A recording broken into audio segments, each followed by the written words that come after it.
Oke, halo teman-teman hukum perusahaan. Nah, tahukah kamu apa itu subjek hukum dulu?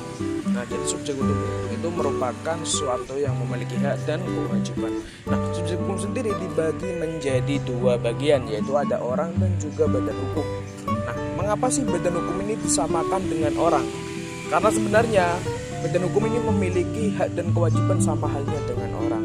Nah, apa sih bedanya badan hukum dengan yang lainnya? Misalkan, kalau badan hukum ini memiliki adanya pemisahan harta antara organ dari badan hukum itu. Contohnya apa? Contohnya ada PT, ada koperasi, dan yayasan. Badan usaha bukan badan hukum dan badan usaha badan hukum. Yang pertama ada persekutuan perdata. Di dalam pasal 1618 KUH Perdata, persekutuan adalah suatu perjanjian dengan mana dua orang atau lebih mengikatkan diri untuk memasukkan sesuatu ke dalam persekutuan dengan maksud untuk membagi keuntungan yang terjadi karenanya. Sehingga persekutuan perdata adalah suatu persetujuan antara dua orang atau lebih yang berjanji untuk memasukkan sesuatu atau modal ke dalam perseroan itu dengan maksud supaya keuntungan yang diperoleh dari perseroan itu dibagi di antara mereka. Lalu untuk pertanggungjawabannya terdapat di dalam pasal 1642 KUH Perdata, yang mana persekutuan perdata itu bertanggung jawab secara pribadi atau perorangan meskipun ia melakukan sesuatu tindakan atas nama persekutuan. Jadi di dalam persekutuan perdata tidak terdapat tanggung jawab renteng. Namun ada pun pengecualian dalam pasal 1643 yang dimana jika ada kuasa yang diberikan secara eksplisit, seorang sekutu dapat mengikat sekutu lain. Nah, jika seorang sekutu itu melakukan suatu perbuatan hukum atas nama persekutuan dan sekutu lain telah memberikan kuasa untuk itu, sekutu pemberi kuasa juga akan bertanggung jawab atas perbuatan tersebut.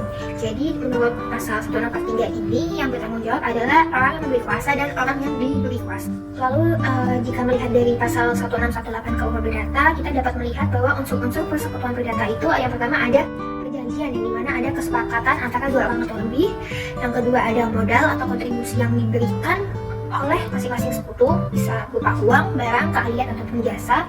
Yang ketiga ada pembagian keuntungan bersama. Pembagian keuntungan ini dibagi sesuai dengan kesepakatan para pihak atau secara proporsional berdasarkan kontribusi masing-masing. Pembagian keuntungan dan kerugian ini disepakati oleh para sekutu di awal pembentukan persekutuan. Lalu setelah yang ketiga unsur pokok tadi ada tidak adanya pemisahan harta pribadi dan persekutuan. Harta pribadi para sekutu ini tidak dipisahkan secara tegas dari harta persekutuan, sehingga sekutu bertanggung jawab sendiri secara pribadi terhadap pihak ketiga. Lalu ada pun fleksibilitas dari bentuknya. Persekutuan perdata ini dapat dibuat secara lisan, tertulis, ataupun dengan akta notaris. Lalu adapun struktur persekutuan perdata dibagi menjadi dua, yaitu sekutu aktif dan sekutu pasif. Sekutu aktif ini seluruh sekutu yang terlibat langsung dalam pengelolaan dan pengurusan persekutuan serta bertanggung jawab atas jalannya usaha. Jadi sekutu aktif ini bertanggung jawab secara penuh terhadap usaha tersebut. Sedangkan sekutu pasif hanya terlibat bertanggung jawab atas modal yang diberikan atau modal yang ia pegang saja. Lalu ada pun syarat mendirikan persekutuan perdata. Yang pertama ada terdiri minimal dari dua orang. Yang kedua ada perjanjian, bisa berupa tertulis atau tulisan. Yang ketiga ada modal. Yang keempat ada nama persekutuan. Kelima ada maksud dan tujuan usaha. 6 dokumen administrasi seperti KTP, NPWP, surat pernyataan, dan alamat domisili. Yang selanjutnya ada akta perjanjian yang dibuat di notaris. Ada pendaftaran di SABU dan SKT. Dan ada izin usaha seperti NPWP Badan dan NIB melalui OSS. Sekarang saya akan menjelaskan mengenai firma dan juga CV. Firma adalah persekutuan antara beberapa orang yang nantinya akan didaftarkan menggunakan akta otentik, yang mana akta otentik didaftarkan pada notaris. Pertanggungjawaban dari firma itu sendiri akan dipertanggungjawabkan pada pihak yang namanya menjadi nama dari firma itu sendiri. Kemudian untuk CV adalah merupakan persekutuan yang didaftarkan oleh beberapa pihak, yang satu menjadi sekutu aktif dan yang satu menjadi sekutu pasif. Sekutu aktif bertanggung jawab atas seluruh harta perseroan dan tindak tanduk yang dilakukan oleh perseroan. Untuk sekutu pasif hanya bertanggung jawab atas dana yang diberikan oleh oleh dirinya kepada CV. Kemudian untuk pembuatan CV sendiri juga didaftarkan menggunakan akta otentik, namun tidak menjadi sebuah badan hukum. Namun strukturnya biasanya sangat amat mirip dengan PT. kali ini saya akan menjelaskan salah satu badan usaha berbadan hukum, yaitu perseroan terbatas. Apabila kita lihat dalam Undang-Undang Nomor 40 Tahun 2007, di sana dijelaskan bahwasanya perseroan terbatas yang selanjutnya disebut perseroan adalah satu badan hukum yang merupakan persekutuan modal, didirikan berdasarkan perjanjian, dan melakukan kegiatan usaha dengan modal dasar yang seluruhnya terbagi dalam saham, serta memenuhi persyaratan yang ditetapkan dalam undang-undang serta peraturan pelaksanaannya. Dalam perseroan terbatas sendiri memiliki 4 unsur setidaknya. Yang pertama, dia pastinya adalah badan hukum. Kedua, dia didirikannya adalah berdasarkan dari suatu perjanjian gitu. Kemudian selanjutnya yang pasti juga perseroan terbatas ini memiliki dan melakukan suatu kegiatan usaha yang pasti. Yang terakhir, yang membedakan perseroan terbatas dengan model badan hukum yang lainnya adalah dia ini memiliki model dasar yang seluruhnya itu terbagi atas saham gitu. Kemudian selanjutnya mengenai organ dari perseroan, yang pertama ada direksi, yang kedua ada komisaris, lalu ada RUPS.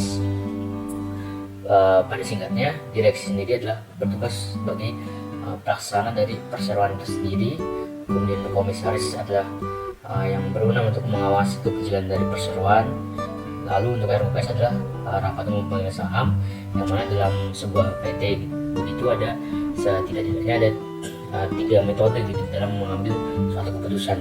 Di sini ada RUPS tahunan yang diadakan secara rutin, kemudian RUPS LB atau RUPS luar biasa yang diadakan biasanya karena ada suatu kepentingan tertentu sehingga dibutuhkan ketika suatu perseroan ingin mengambil suatu keputusan.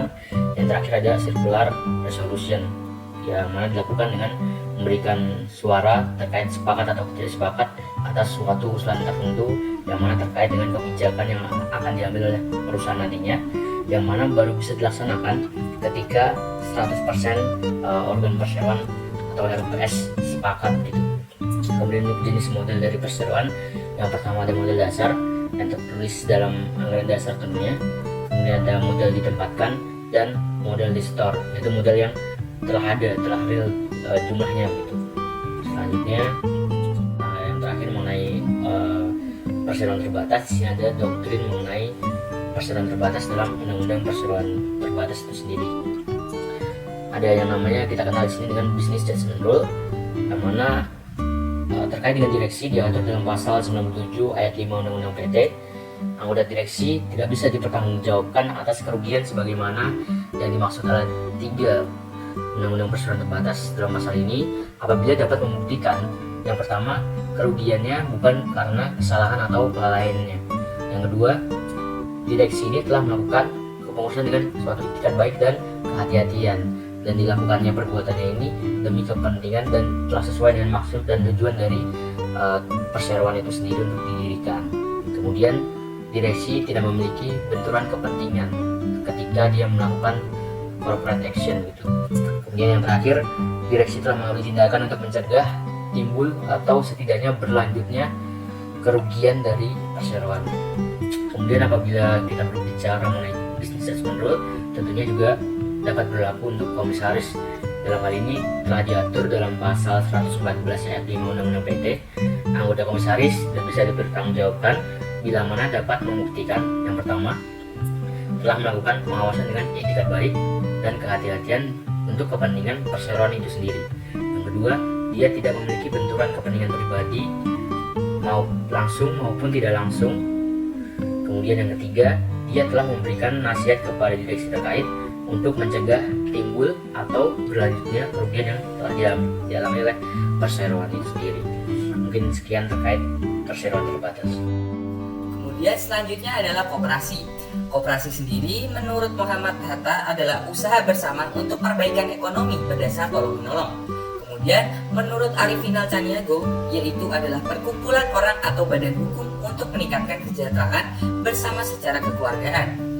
Dasar hukumnya sendiri menurut Undang-Undang Perkoperasian pada pasal 1 angka 1, koperasi adalah badan hukum usaha beranggotakan orang atau badan hukum berdasarkan prinsip koperasi dan asas kekeluargaan. Kemudian pada pasal 2 asas kekeluargaan sebagai nilai dasar gotong royong, keadilan, dan kebersamaan. Selanjutnya, terkait dengan struktur dan mekanisme kerja koperasi, di sini ada yang pertama, keanggotaan koperasi. Koperasi di sini harus menjadi warga negara Indonesia, dewasa, dan mampu hukum. Kemudian, menyetujui asas koperasi yaitu asas kekeluargaan. Yang ketiga, sanggup memenuhi kewajiban dan menuntut hak. Dan yang terakhir, anggota adalah pemilik dan pengguna jasa koperasi menurut pasal 17. Yang kemudian ada sistem pertanggungjawaban. Sistem pertanggungjawaban di sini rapat anggota sebagai forum utama evaluasi, pengurus dan pengawas wajib lapor kinerja dan hasil audit, dan jika terbukti lalai atau merugikan koperasi dapat diminta pertanggungjawaban hukum. Kemudian struktur organisasi koperasi sendiri di sini ada 3. Yang pertama, rapat anggota sebagai kekuasaan tertinggi. Yang kedua, pengurus dan pengawas. Selanjutnya adalah yayasan. Nah, jadi yayasan ini teman-teman ini sama seperti badan hukum, yakni ada pemisahan harta kekayaan antara yayasan dan organ dari yayasan itu sendiri. Namun ada pembedanya daripada anggota badan hukum lainnya seperti PT dan koperasi misalnya. Yakni yayasan dia hanya berfokus pada bidang-bidang tertentu seperti bidang sosial, keagamaan dan kemanusiaan. Nah, terkait regulasi yang mengatur yayasan diatur dalam Undang-Undang nomor 16 tahun 2001 junto Undang-Undang nomor 28 tentang 2004 tentang terkait yayasan. Selanjutnya ada organ dari yayasan. Nah, organ dari yayasan dibagi menjadi 3. Yang pertama ada pembina, yang kedua ada pengurus, dan yang ketiga ada pengawas. Nah, untuk pembina merupakan posisi yang bertanggung jawab untuk mengangkat dan memberhentikan daripada si pengurus dan pengawas. Kemudian untuk pengawas merupakan posisi yang bertanggung jawab terhadap keperluan atau kegiatan yayasan sehari-harinya. Yang terakhir ada pengawas. Pengawas bertanggung jawab atas apa yang dikerjakan oleh pengurus dan pembina. Selanjutnya yang terakhir ada pertanggungjawaban daripada yayasan itu sendiri. Nah, terkait dalam ini saya akan menjelaskan dalam 2 bagian. Yang pertama adalah pertanggungjawaban dari yayasan itu sendiri atau kapan yayasan dapat dimintai pertanggungjawaban, dan yang kedua adalah pertanggungjawaban dari masing-masing organ yayasan gitu. Nah, yang pertama kita masuki yang pertama, yakni pertanggungjawaban dari yayasan itu sendiri. Jadi teman-teman sekalian, yayasan ini dapat dimintai pertanggungjawaban apabila perbuatan atau kerugian yang ditimbulkan itu memiliki kausalitas antara perbuatan hukum dari yayasan itu sendiri dan juga kerugian yang ditimbulkan. Jadi selain perbuatan hukum yang dilakukan oleh yayasan, yayasan tidak dapat dimintai pertanggungjawaban. Nah, selanjutnya terkait organ-organ dari yayasan. Yang pertama ada pembina. Pembina dapat dimintai pertanggungjawaban apabila kelalaiannya dalam membuat suatu kesepakatan atau kebijakan misalnya itu menimbulkan suatu kerugian gitu. Jadi jika dia lalai dalam mengambil keputusan atau ada unsur kesengajaan di sana, maka pembina ini dapat dimintai pertanggungjawaban. Yang kedua ada pengurus. Menurut pasal 37 UU Yayasan, pengurus dapat dimintai pertanggungjawaban apabila dia lalai dalam mengakomodir atau membuat kesalahan dalam menjalankan tugasnya sehari-hari di yayasan, dalam mengurus keseharian di yayasan itu sendiri. Maka pengurus dapat dimintai pertanggungjawaban. Nah, yang terakhir ada pembina. Pembina dapat dimintai pertanggungjawaban apabila dia lalai dalam pengawasan terhadap pengurus dan pembina itu sendiri. Jadi begini, misalkan nih pembina dan pengurus ada kelalaian, namun kelalaian ini disebabkan karena pengawas itu lalai memberikan nasihat misalkan atau memberikan pengawasan terhadap pembina dan pengurus, maka si pengawas ini dapat dimintai pertanggungjawaban. Nah, sekian terkait dengan yayasan yang merupakan salah satu dari badan hukum. Baik, mungkin demikian materi yang dapat kami sampaikan. Harapannya materi yang tadi kami sampaikan dapat bermanfaat bagi teman-teman sekalian dan membantu memahami mengenai hukum perusahaan, apalagi dari segi badan hukumnya. Mungkin demikian yang dapat kami sampaikan, kurang lebihnya mohon maaf. Wassalamualaikum warahmatullahi wabarakatuh.